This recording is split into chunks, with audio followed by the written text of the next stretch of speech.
امام ابو حنیفه رحمت الله علیه بسیار ویژگی های زیبا داشت، اما دو ویژگی از او که در بین تمام علمای سلف خیلی مشهور و معروف و تکان دهنده و خطرناک بود. این دو صفت خیلی خاص بود. اول، در عقیده توحید خیلی زیاد سختگیر و متوجه و دقیق. دوم، در تطبیق حدود الله و شریعت و جاری کردن نظام اسلامی. حتی می‌فرماید که در کشوری که 100% حدود الله موافق با قرآن و سنت و روش صحابه که در او تأخیر و تقدیم هیچ نباشد، اگر جاری نشد مردم باید نماز جمعه نخوانند. گفتن امام صاحب نماز جمعه خب فرض الله متعال است، دیگه کسی اجازه نداره منع کنه، شما چرا مردم از نماز جمعه منع میکنه؟ گفت در مورد حدود الله 500 آیت است، اگر مردم به این 40-50 فرض عمل نمیکنند منکر یعنی حدود الله میباشد، نظام حدود الله را نمیپذیره، نفس و عقل و فکر خود به نظام حدود الله تسلیم نمیکنه، اینو به مسلمان هم نیست. پس اگر مسلمان ها نمازهای 5 وقت میخونن و نماز جمعه رو میخونن، اینا تعهد بدن تا از این جمعه تا جمعه بعدی هر گناهی که از دست و پا و چشم و زبان ما سر میزنن که او ارتباط به حدود الله داره و تطبیق حدود و قصاص داره، یعنی مردم بیاین خود به شریعت تسلیم کنن که حدود بپذیرن. اگر نمیپذیرن، برای کسی که حدود نمیپذیره به 500 آیه قرآن مخالفت است، روز 150 بار نماز جمعه بخونه، یک ذره عبادتش قبول نشه، مسلمان نیست. این فکر و عقیده و سیاست و نظام سازی ابو حنیفه رحمه الله بود. سبحان الله. امروز بسیار کسا خود به نماز و روزه و عبادت نسبت میکنن، ولی ما حنیفیستیم، جامعه جهانی ما رو به رسمیت نشناسه، کافر ما چی رقم کنیم، چی بخوریم؟ رازق اول خود ایمون نداره، رازق دوم جامعه بین الملل شده. اگه پاکستان طاغوت از ما ناراض چیکار میشه؟ اگه ایران طاغوت از ما ناراض چطور میشه؟ اینا در حقیقت هندوهای امام ابو حنیفه هستند، مسیحی‌ها و کاتولیک‌های امام ابو حنیفه هستند. اگر امام ابو حنیفه رحمت الله علیه زنده بشه، اول اینا رو زیر شمشیر رو مردار میکنه. چرا که اون عقیده‌ای نداشت.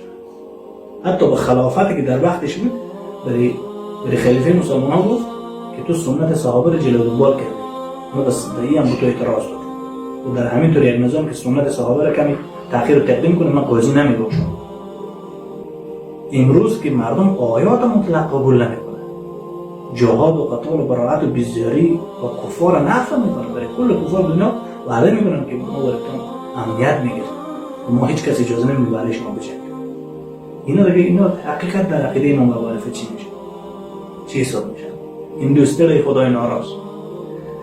دیگه امام احمد حنبل رحمت الله علیه واقعیت از این مناقبی سلف صالح که بسیار خوشم میاد، من دانشمندا خیلی زیاد دوست دارم و ایمان انسان تازه میشه. امام احمد حنبل رحمت الله علیه امیر المؤمنین فی الحدیث، امام اهل سنت و الجماعه، حافظ 7 لک حدیث و هیچ یک از علمای وقتشون به اندازه اینها که در علم حدیث مهارت نداشتن.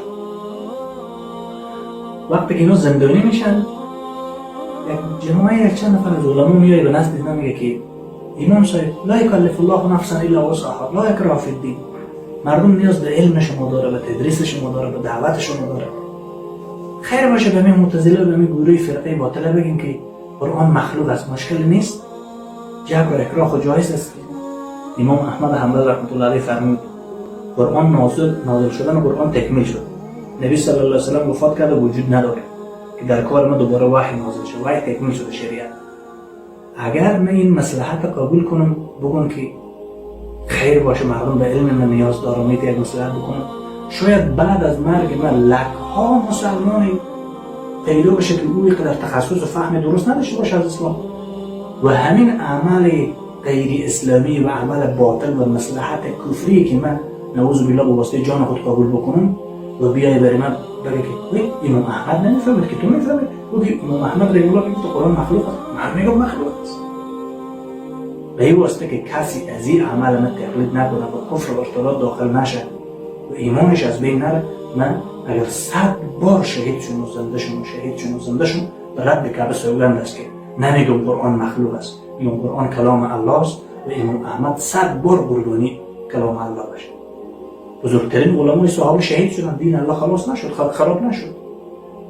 امام احمد هم غلام صحابه است، بعد هم شهید شد. اما علمای امروز چی میگن؟ والا حکومت دموکراسی که بود با من گزاره میکردن از بدبختای ترمی دور از علما حقانی. برای حکومت هم بسیار آدمای مخلص و دیندار به کار میکنن. قانون کفری، نظام کفری، اطاعت از کفار و اعمال زیباست تهجد خون است. با تهجد جور مسلمان میکنن. بازی نظامای دیگه که همون داشتیم والله نظام اسلامی اومد، حکومت اسلامی اومد، تکبیر الله اکبر، ما از نظام اسلامی حمایت میکنیم. یک وقت میشنیم از رسولا که نظام اسلامی قانون طاغوتی ظاهرخوان میاره تطبیق میکنه، دموکراسی ظاهرخوان، این هم نتیجه چیز نظام اسلامی. دیگه چیز نظام اسلامی یک روز به مسکو سفر داره، یک روز به دوبه، یک روز به قطر، یک روز به آمریکا و هر روز پیش کفار زاری میکنه که چرا ما رو بندگی قبول نمیکنی که نشه ما رو به رسمیت نشناسید. حال دعوتگر خیلی باید متوجه باشه. وقتی عزیز یکی امتحان بزرگ برای علما و دعوتگرها خیلی خطرناک است که حق بگیم. چرا؟ که رسول الله صلی الله علیه و سلم در صحیح البخاری و مسلم در کتاب باب الفتح میفرماید علمای بدکردار، بدعمل، کسایی که حق میپوشند، هر روز لنگ حمام یک گروه، یک حزب، یک تنظیم میباشند. هر وقت علم و دانش و دعوت بر یک موتر آیلکس و بر یک موتر فورتینر، بر یک چند میل کلاشینکوف و بر یک چند تکبیر الله اکبر و بر یک چند کیسه برنج و بر یک چند پیسه در هم میفروشن. اینا قبل از یهود و نصارا در زمین سقر و بدترین جای جهنم انداخته میشن. الله متعال از اینا پرسان میکنه چرا حق نگفتی؟ و چنگرهای آتشی به دهنشان انداخته میشه، گفته میشه چرا حق نگفتی؟ علما همونطور که فضیلت دارن، حیثیت دارن، امام مردم هستن، یک متر از مردم پیش هستن، در بیان حق هم باید از مردم پیش باشن، در عمل هم باید از مردم پیش باشن، در میدان جهاد و قتال و هجرت هم باید یک متر از مردم پیش باشن. بسیار کم علما دارن که در صف جهاد و قتال و رباط شهید شده باشن. اکثر بیچاره‌ها بزرگ کمپل مرده، یا به کرونا مرده، یا به مریضی ملاریا مرده، یا به چربی خون و کلسترول و فشار مرده. علمای حق صفاتشان صفات مثل صفات سلف صالحین هست. سلف صالحین، تابعین و تبع تابعین اینطور قربانی دادن، اینطور زحمت میکشیدن، در کوشش میکردن. ما مکلف هستیم که حق بگیم. اول حق باید بشناسیم، حق به گروه نشناسیم، به بیرق نشناسیم، حق به اکثر نشناسیم، حق به جذبه نشناسیم، حق به شعور نه، حق به آیت بشناسیم، حق به سنت صحیح رسول الله صلی الله علیه و سلم بشناسیم، حق به عمل صحابه و تابعین بشناسیم. ما نباید عوام زده باشیم. هرچی که مردم عوام جان گفتن این حق است، هرچی که الله و رسول و دین گفتن این حق است. در برابر از که تک تک شدیم، قربانی شدیم، شهید شدیم، اسیر شدیم، هرچی شدیم، اگر کارمون مخلصانه باشه الله متعال اجر بر ما میده. انما المؤمنون اخوه، انما المؤمنون